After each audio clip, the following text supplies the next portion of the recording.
to which one unhybridized p orbital from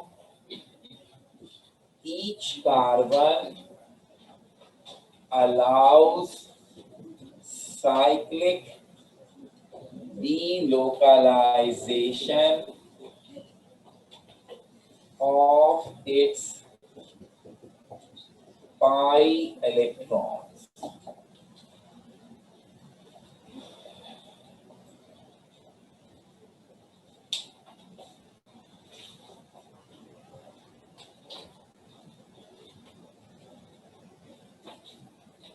So इंतहाई अजीबोगरीब सी language है, कई दफा पढ़ लें फिर भी ना पता लगे क्या पढ़ा है। तो ये अल्फाज बिल्कुल अजीब से हैं और मेरा नहीं ख्याल किसी की भी समझ में आते हैं, ठीक है ना। इसीलिए तो ये असली डेफिनेशन है, जो समझ में नहीं आती वही होती है साइंस। तो जब इम्तिहान वाले कहें डिफाइन एरोमेटिसिटी, कोई हर्ज नहीं है कि हम वो पहली दोनों भी लिख दें, लेकिन ये जरूर लिखें, ठीक है ना। वो अपनी जगह पर, लेकिन ये असल में है, क्योंकि ये आपको सिर्फ प्रॉब्लम नहीं बता रहा, प्रॉब्लम का सॉल्यूशन भी बता रहा है। जब मैं आपसे कह रहा हूं कि unsaturated behaviour of saturated compound is aromaticity, तो ये इंफॉर्मेशन है कि कुछ अनसैचुरेटेड कंपाउंड सैचुरेटेड, मगर क्यों दिखा रहे हैं भाई, ये तो नहीं पता चल रहा। मैं आपसे कह रहा हूं इट इज द एक्स्ट्रा और स्ट्रेंज और unexpected stability of unstable compound, this is information. ऐसा हो रहा है, मगर क्यों हो रहा है नहीं पता चल रहा। यहां अभी समझ में नहीं आ रहा, वो और बात है, लेकिन ये डेफिनेशन आपको रीजन बता रही है ये सब हो क्या रहा है। इसलिए जब हम, मैंने कहा ना स्टेप बाय स्टेप, तो हम पहले स्टेबिलिटी वाली डेफिनेशन की एक्सप्लेनेशन पढ़ेंगे from the topic stability of benzene, और फिर इस डेफिनेशन को ये अपना टारगेट बनाएंगे और इसकी एक एक बात पूरी तरह से एक्सप्लेन करेंगे। तो ऐसे नहीं है कि मैंने लिखा और छोड़ दिया, नहीं। तो ये लिख इसलिए दिया ताकि टॉपिक पूरा हो जाए ना, कि एरोमेटिसिटी की डेफिनेशन हो गई। पहली वाली का तो कोई इशू नहीं है, वो तो लफ्ज हमारे जाने पहचाने थे, saturated behaviour of unsaturated compound. दूसरे में हमने एक नया अंदाज अपनाया कि स्टेबिलिटी ये कैसे गिनते हैं, इसलिए जरूरी है कि उसे समझाएं और फिर हम इसे समझाएंगे, तो हमारा पूरा एरोमेटिसिटी का काम खत्म होगा, ठीक है। तो ये तीसरी और आखिरी डेफिनेशन हो गई। अब हम पहले इस पर बात करें, स्टेबिलिटी ऑफ बेंजीन।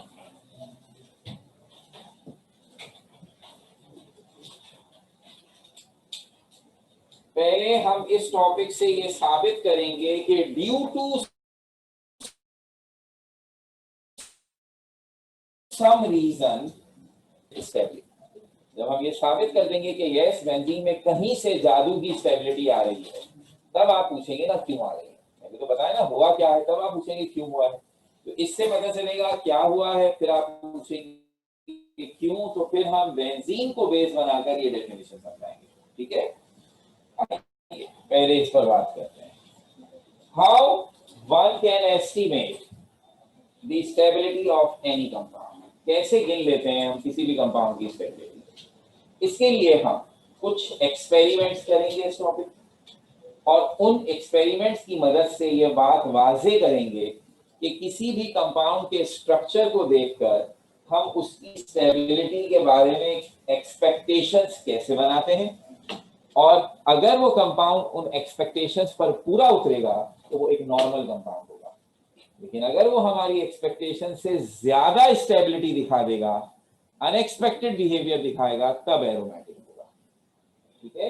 ये मैं, जैसे मैंने कल भी मेरे ख्याल में आपसे कहा कि ये बिल्कुल इम्तिहान वाली सूरत हाल है, नहीं आपसे कहा होगा सेकेंड टॉपिक पढ़ना होने कहा होगा कि पूरे बच्चों को अगर हम पढ़ा रहे तो हम उनके बारे में एक्सपेक्टेशंस कर लेंगे ना, ये बच्चा इतने नंबर लाएगा, उतने ही ले आया एक्सपेक्टेड, उससे बढ़कर ले आया तो ये, फिर हम भी सोच लेंगे ना भाई तो कभी हमारे यहाँ पास नहीं हुआ था, इसका ही 1 ग्रेड कैसे, तो वजह सोचेंगे अच्छी या बुरी, पॉजिटिव और नेगेटिव, व्हाटएवर, लेकिन वो होगी सवाल फिर पूछा जाएगा ना क्यों। एक बच्चा सारा साल हमारे यहाँ भी अच्छा पढ़ता रहा एग्जाम में, तो फिर थोड़ी पूछा जाएगा क्यों। हमारे यहाँ अच्छा पढ़ रहा है, पेपर में खराब रिजल्ट आया, तो बात बनती है, अरे इसके साथ क्या कर दिया उन्होंने। अच्छा नहीं पढ़ता था, अच्छा कैसे नंबर आ गए, तो पूछते हैं ना क्यों। एक चीज एक्सपेक्टेड हो रही है तो फिर तो नहीं पूछेंगे क्यों। पता था पाकिस्तान न्यूजीलैंड से हारना है, तो हम ही पूछेंगे क्यों। हाँ जीत के आया थे तो हम पूछे ये किसको, ये असल मैंने कहा वजह सही बता रहे। ओके, तो अब वो एक्सपेरिमेंट क्या है आइए देखते हैं। इन ऑर्डर टू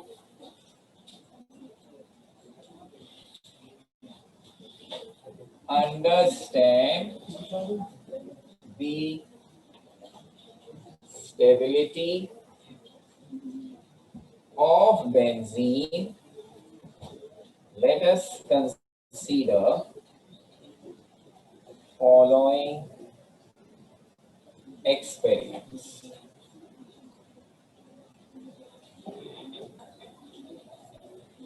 पहला है हाइड्रोजनेशन of cyclohexene.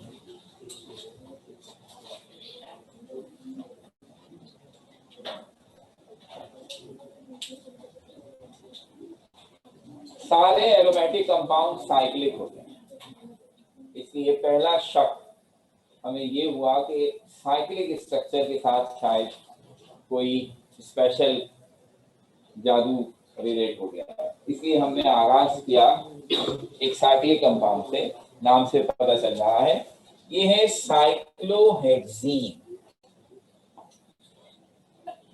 ऐसे structure 6 carbon compound cyclic containing 1 double bond, कहीं भी बनाते हैं वैसे तो साइक्लोहेक्सीन। हाइड्रोजनेशन कर रहे हैं, मतलब है एडिशन ऑफ हाइड्रोजन, जिसको आप रिडक्शन भी कहते हैं। हमें पता है, हमने अल्कीन के रिएक्शन में पढ़ा है कि अल्कीन हाइड्रोजन ऐड करके अल्केन बनाते हैं। इथीन इथेन बनाता है, प्रोपीन प्रोपेन बनाता है, ब्यूटीन ब्यूटेन बनाता है। यहाँ तक तो हमने पढ़ा।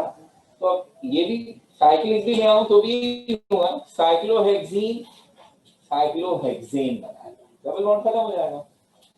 तो अगर ये कंपाउंड हाइड्रोजन से रिएक्ट करेगा, और डबल बॉन्ड में जब हाइड्रोजन ऐड करते हैं, निकेल प्लाटिनम प्लाटियम तो कैटलिस्ट यूज हो सकते हैं। निकेल को हम खास तौर पर आपसे कहते थे कर लें, तो आप वही निकेल लिख दें चेंज के लिए, प्लाटिनम लिखते हैं ताकि ये ना हो कि पता नहीं कोई निकेल इस्तेमाल करना मजबूरी है। तो मजबूरी नहीं है, उन्होंने निकेल निकेल किया था, हमने भी निकेल निकेल कर दिया, तीनों बिल्कुल लिख देते हैं। साइक्लोहेक्सीन से साइक्लोहेक्सेन, स्ट्रक्चर के लिहाज से बस डबल बॉन्ड गायब कर दीजिए।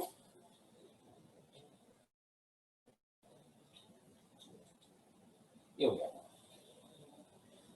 अब असल बात पर आते हैं, ये रिएक्शन एक्सोथर्मिक। एक्सोथर्मिक का मतलब हीट इवॉल्व होती है, फर्स्ट में पढ़ा। उसमें एक और बात पढ़ी, ये तमाम एक्सोथर्मिक रिएक्शंस में रिएक्टेंट की एनर्जी ज्यादा होती है, प्रोडक्ट की एनर्जी कम। इस एनर्जी का नाम था इंथैल्पी। और इसकी बिना पर हमने कहा था कि जो एनर्जी इवॉल्व होती है वो दरअसल प्रोडक्ट और रिएक्टेंट का डिफरेंस होती है। क्योंकि रिएक्टेंट ज्यादा है और प्रोडक्ट कम है, तो जब आप डिफरेंस निकालते हैं तो प्रोडक्ट में से रिएक्टेंट माइनस करते हैं, आंसर नेगेटिव में आता है। और नेगेटिव इस बात का निशान है कि ये एक्सोथर्मिक रिएक्शन है। इस रिएक्शन के नतीजे में 28.6 किलो कैलोरीज पर मोल की एनर्जी इवॉल्व होती है। तो ये रिएक्शन एक्सोथर्मिक। लेकिन साथ साथ क्या और बात पता चली, साइक्लोहेक्सीन की एनर्जी ज्यादा है, साइक्लोहेक्सेन की एनर्जी कम है, और दोनों में कितना फर्क है, 28.6। हमें नहीं पता एग्जैक्ट वैल्यू क्या है इसकी या इसकी, मगर ये जरूर पता है दोनों में फर्क 28.6 का है। एनर्जी है criteria of stability.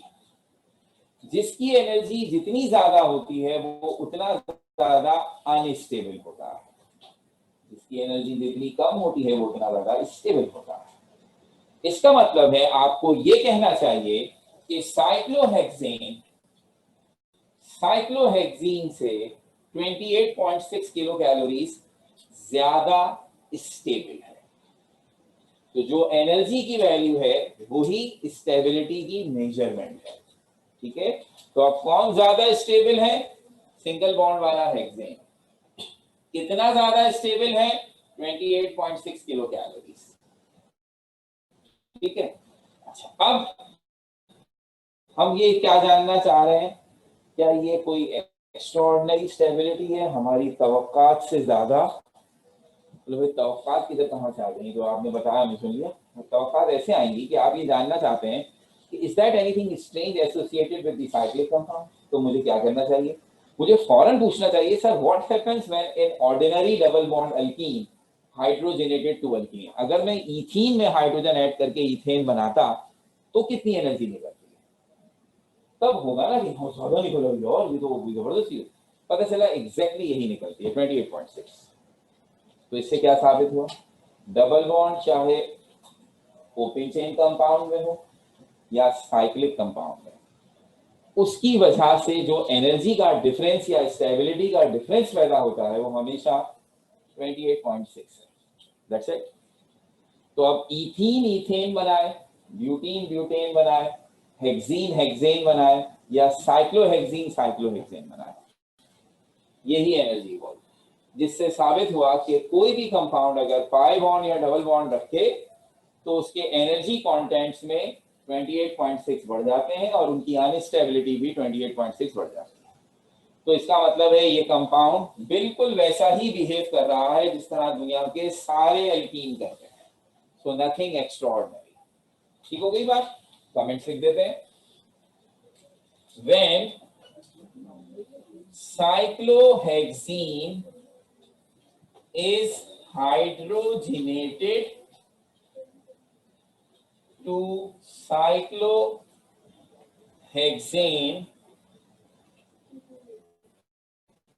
28.6 kilocalories per mole heat is evolved, and which shows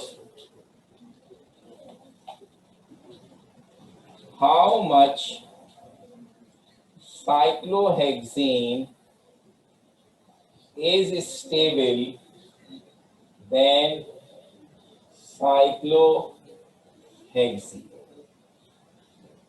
यहां से हमारी बात शुरू हो गई। अब इससे हमें यह अंदाजा हो गया कि एक डबल बॉन्ड किसी भी कंपाउंड को कितना अनस्टेबल बना देता है। तो दो डबल बॉन्ड क्या करेंगे? इससे डबल इंपैक्ट देंगे। तो आइए अब दूसरा एक्सपेरिमेंट करते हैं। Hydrogenation of one three cyclohexadiene. नाम से अंदाजा हो रहा है। अब हमने इसी कंपाउंड का बड़ा भाई ले लिया। इसमें 6 कार्बन के साथ एक डबल बॉन्ड था। अब इसी स्ट्रक्चर के साथ 2 डबल बॉन्ड, तो एक 1 पर एक 3 पर,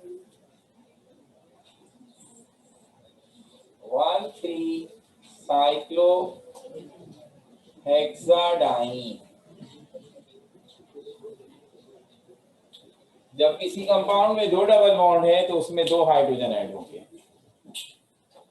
दोनों डबल बॉन्ड खत्म और वही साइक्लोहेक्सेन बन जाएगा।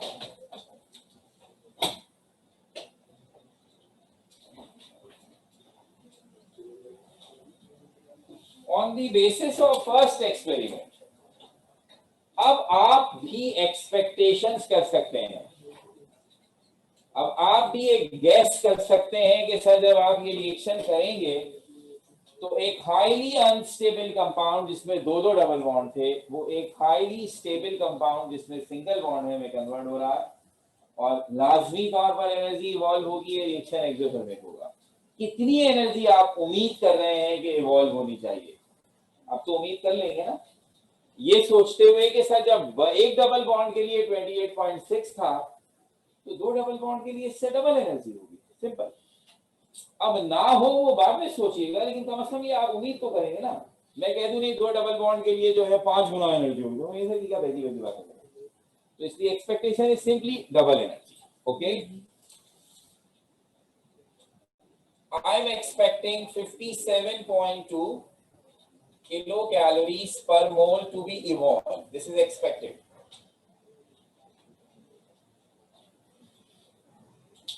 ये है, अब खेल वाजे हो गया। अभी होगा क्या एक्चुअली बाद में बात करते हैं, लेकिन पहले अभी अपने खेल को समझा देते हैं, डेफिनेशन को समझा देते हैं। अगर ये कंपाउंड इतनी ही एनर्जी इवॉल्व करे तो ये एक नॉर्मल कंपाउंड है, इसमें कोई एरोमेटिसिटी नहीं है। लेकिन अगर ये कंपाउंड जितनी आप एनर्जी एक्सपेक्ट कर रहे हैं उतनी एनर्जी इवॉल्व ना करे, इसका मतलब है ये उतना अनस्टेबल नहीं है जितना आप समझ रहे हैं, तो फिर ये aromatic.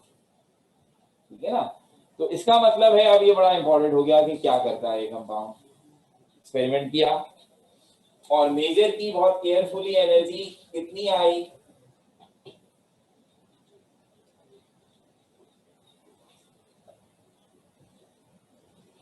55.2. The difference is 2 kilocalories.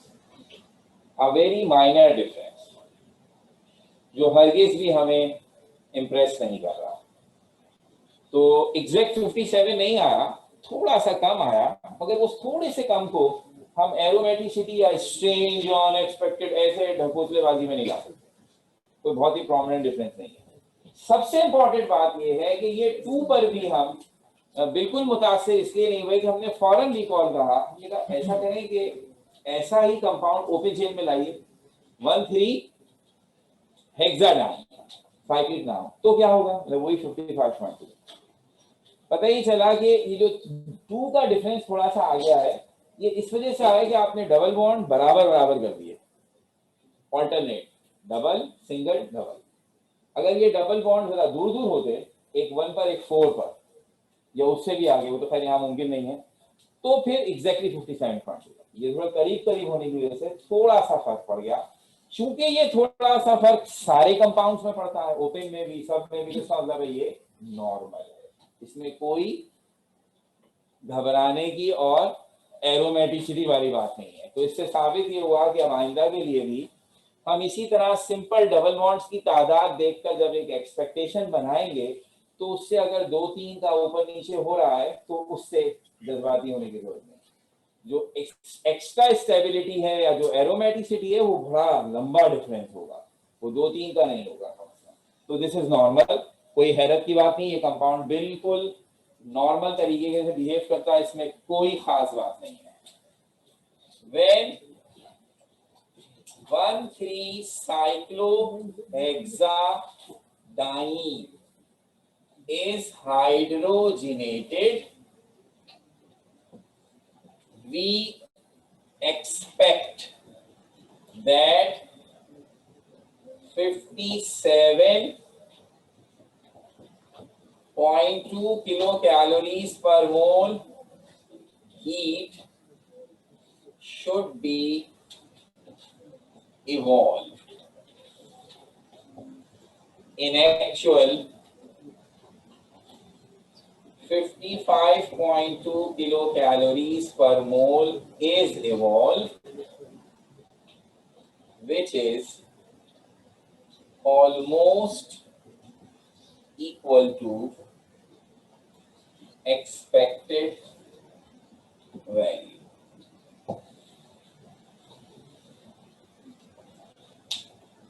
तो एक डबल बॉन्ड वाला साइक्लिक कंपाउंड, 2 डबल बॉन्ड वाला साइक्लिक कंपाउंड, बिल्कुल भी कोई sign of unusual stability show नहीं कर रहा। अब आपको भी अंदाजा हो गया तीसरा क्या काम करना चाहिए। अब आप असल पत्ता फेंकेंगे, आप कहेंगे ले आओ वो कंपाउंड जिसमें 3 डबल बॉन्ड है, दैट इज बेंजीन। और एक्सपेक्टेशंस क्या हो गई, 28.6 मल्टीप्लाई बाय 3, तकरीबन 85.8। दिमाग में ये आ गया, अगर वैल्यू उससे 3-4 कम भी हुई तो परेशान होने की जरूरत नहीं, तो खेल तैयार है। अब इंतजार है बेंजीन क्या करेगा, वही काम कर दे, मसला खत्म, एरोमेटिसिटी का टॉपिक ही खत्म हो गया, वो कहां से आ गया, मतलब बेंजीन ने कुछ करना है। तो तीसरा एक्सपेरिमेंट, अब खेल बिल्कुल क्लियर, हाइड्रोजनेशन ऑफ 135 साइक्लोहेक्साट्राइन, ऐसा साइक्लिक कंपाउंड जिसमें 3 डबल बॉन्ड होंगे और वो 3 हाइड्रोजन ऐड करके उसी साइक्लोहेक्सेन में कन्वर्ट होगा।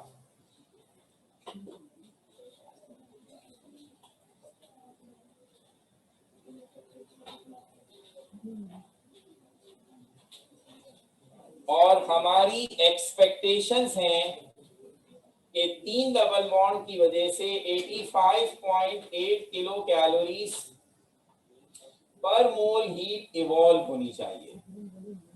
तो अगर इतनी ही एनर्जी इवॉल्व हो या लगभग इतनी ही एनर्जी इवॉल्व हो तो ये नॉर्मल बिहेवियर हो जाएगा। उस सूरत में ये कंपाउंड बिल्कुल भी कोई खास कंपाउंड नहीं होगा कि इसके वीआईपी इसको प्रोटोकॉल दिया जाए, तो फिर इसका नाम होगा यही 135 साइक्लोहेक्साट्राइन। और अगर इसने, जैसा कि ये करना है, इसने कोई अजीबोगरीब रवैया दिखा दिया तो फिर हम फौरन अलर्ट हो जाएंगे, ये एरोमेटिक है। तभी तो हम इसका नाम कभी भी 135 साइक्लोहेक्साट्राइन नहीं रखते, हमने क्या रख दिया, बेंजीन का नाम रखा इसीलिए कि सुनने वाले को पता लग जाए कि ये 3 डबल बॉन्ड इसमें हैं, मगर ये काम 3 डबल बॉन्ड वाला नहीं कर रहा, तो ट्राइन मत कहिए इसको। ये वो है हाथी जिसके खाने के दांत, और तो ये जो दांत आपको नजर आ रहे हैं, हाथी इससे नहीं खाता, उसके अंदर मुंह में दांत हैं असली, जो छुपे नजर भी नहीं आते हैं। वो हमारी तुम्हारी तरह बिल्कुल छोटे छोटे दांत होते हैं, ऐसा लगता ही हाथी के दांत है, तो बड़ी जाएगी और शो मारने के लिए ऐसे बड़े बड़े दांत लेके घूमता। तो इसका मतलब है बेंजीन के डबल बॉन्ड शो वाले हैं, काम के नहीं है। तो जब काम के नहीं है तो इसे ट्राइन नहीं कहना चाहिए। ये अब साबित हो जाएगा जब हम इसकी एक्चुअल वैल्यू बताएंगे। तो अब यहाँ से इंशाल्लाह कंटिन्यू करते हैं।